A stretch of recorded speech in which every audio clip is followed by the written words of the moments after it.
So Emma, thank you very much for taking a bit of time Thank out to you. chat to Thanks us. for having me.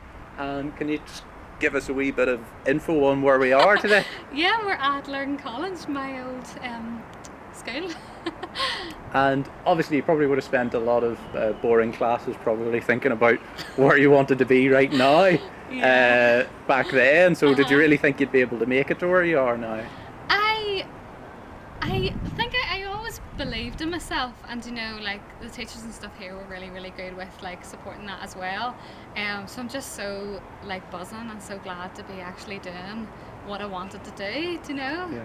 And with the singing, when did that really start for you? Was there anyone in your family that particularly pushed you into it, or was it just really you were the anomaly and you Yeah, really enjoyed it? my mum was amazing. She put me on the stage when I was 3. So I've always performed, but so then I would have done like musical theatre and would have danced and stuff. And my mum was amazing because she like let us, me and my brother and sister, she let us do all different kinds of activities to see what we liked. And music was the one that I wanted to do. But my brother's incredible at music as well. He's an amazing guitarist. So yeah, so it's me and my No, brother. no. It's So, was there musical. any lockdown sessions then between yourself and your Yeah, brother well, then? my brother loves rock, so he was upstairs playing rock and heavy metal with a big amp, and I was doing pop downstairs, So, a little bit of a different taste there. Yes, Yeah, yes. yeah.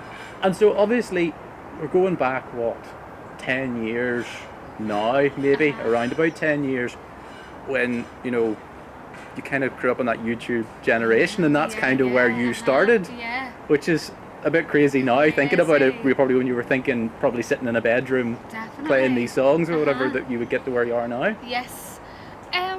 Well, I was so young, but I always loved singing, and I always wanted to do music. So then a couple of years after, then I started putting covers and mashups online, and that kind of went viral, which was crazy because I was only 14, 15. So, Yeah.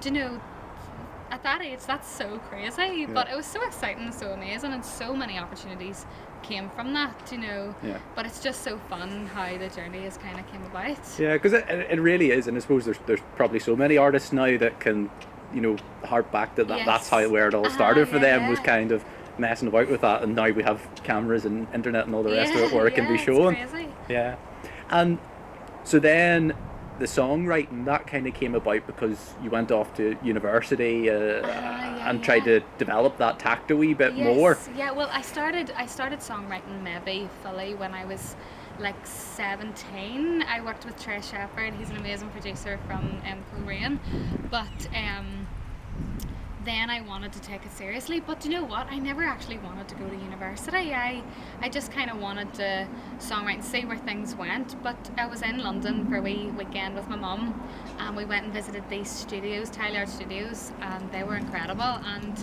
I met a lovely guy called Jamie, and he was like, "Why don't you do our masters?" And I was like, "I haven't got an undergrad." And he was like, "Well, with your experience, and if you have an interview and stuff, you could get in." So that was just crazy because I never expected to go to uni, no mind do a master's. So it was just amazing. But my master's was in songwriting and production, so living in London and experiencing songwriting fully was just a dream. And it's a long distance from Lurgan. I know, oh my goodness, don't. But it's obviously a very, very different world. Uh-huh. And over there, so I'm guessing you got to experience and meet with loads of different artists and different people Yeah. interested in the same thing that you were. Yeah, definitely. So like where I was studying, Sigala and like Ella Eyre and all were signed to, so it was amazing just being around that and being around the buzz. It was just incredible. Yeah, yeah. And so obviously, you've became really quite prolific in the last year because, from having a look myself, you released one track in the summer there, one in Yeah, October, yeah. November Yes. time, and then you've got another song coming out Yes, now. So, yeah. has lockdown given you the time, or are these songs that you were preparing maybe before that? No, lockdown has been amazing for it.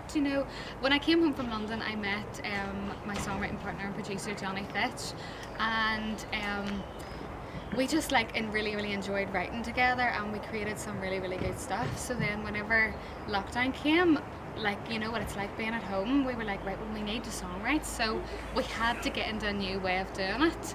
So it was quite fun at the start because you were kind of figuring things out. So then we did Zoom sessions, and doing Zoom Monday to Friday, and because I needed that routine, you know, because I would have went insane. But then by the second and third lockdown, I was kind of just ready to do a songwriting session in person. But lockdown was good because it had me like focused and creating my own stuff. So Yeah.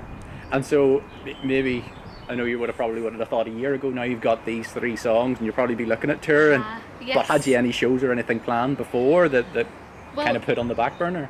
The Pan Arts Belfast Songwriters with the Arts Council of Northern Ireland had picked me to go to Nashville for songwriting for a week. So that was meant to be last year, and I was sitting packing my bags, and then lockdown happened, so then I didn't get to go. And then I didn't get this year, so then hopefully I'll get to go next year. So I was meant to go to Nashville, but...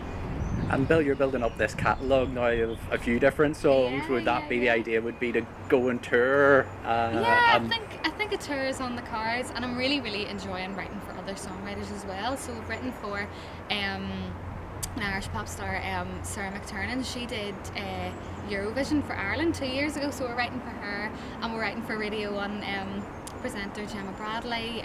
So we're loving writing for me and for other artists as well. And I also would go over to Amsterdam and do trance music, so we had to do that on Zoom this year as well, but I'm so buzzing to travel and stuff as well. I'm going to sound really, really stupid here. Could you explain a bit more about trance music? It all sounds the same to me, so... Yes, yeah, it's like a genre of dance. It's hard to explain, because it can be quite fast paced, but it can be really like flowy as well. But it's another genre of dance, so it was amazing to go over there and work with Raz on that. Yeah. And so with the singing as well, you know, what's kind of the biggest audience that you've played in, or what's your most nervous moment so far as performing? I sang for former Prince Harry and Meghan.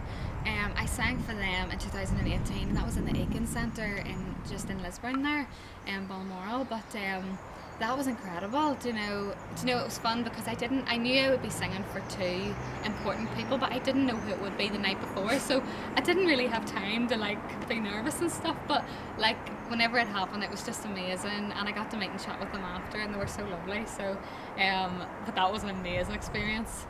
Yeah. And so how have you felt about the reaction to the music then that you've released this year, and you know, for the upcoming song as well that's coming out this week? Yeah, it's been amazing. You know, I think with lockdown it helped me really focus on what my sound is, and you know, I've loved creating chill pop. So they've done really, really well on Spotify and stuff. I've gotten to some really amazing playlists, and I'm just so excited to see where the other ones go as well. Yeah, no.